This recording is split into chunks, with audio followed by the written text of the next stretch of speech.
16 ఏళ్ల బాలిక పాలకొల్లులో రాట్నం ఉడుకుతుంటే అల్లు రామలింగి అనే యువకుడు ఆమెను చూశాడు.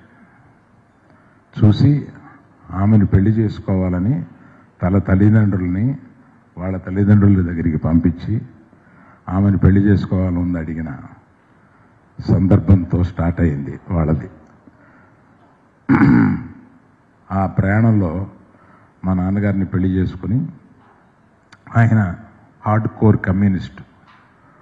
ఆయన అర్ధరాత్రి తన సహచర్యం తీసుకొచ్చి ఆమెను లేపి భోజనం పెట్టమంటే అర్ధరాత్రి వండి వాళ్ళందరికీ భోజనం పెట్టేది.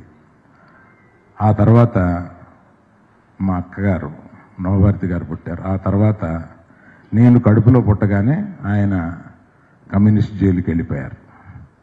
కడలూరు జైల్లో 6 మాసాలు ఆయన్ని పెట్టారు. అంతకుముందే ఆయన స్వతంత్ర పోరాటంలో కొంతకాలం జైల్లో ఉన్నారు. ఆ తర్వాత కమ్యూనిస్టు, ఆ తర్వాత జైలు, ఆ తర్వాత అవన్నీ వదిలేసి ఆర్టిస్ట్గా అవ్వాలని ప్రజానాట్యాల మండలితో ఆయన కొంతకాలం ప్రయాణం చేసి దాని ద్వారా సినిమాల్లోకి వచ్చి గరికపాటి రాజారావు గారు ఆయన్ని చూసి సినిమాల్లోకి తీసుకొచ్చి సినిమాల్లో పుట్టిల్లు అనే సినిమాల్లో ఆయన్ని జమున గారిని ప్రవేశపెట్టారు.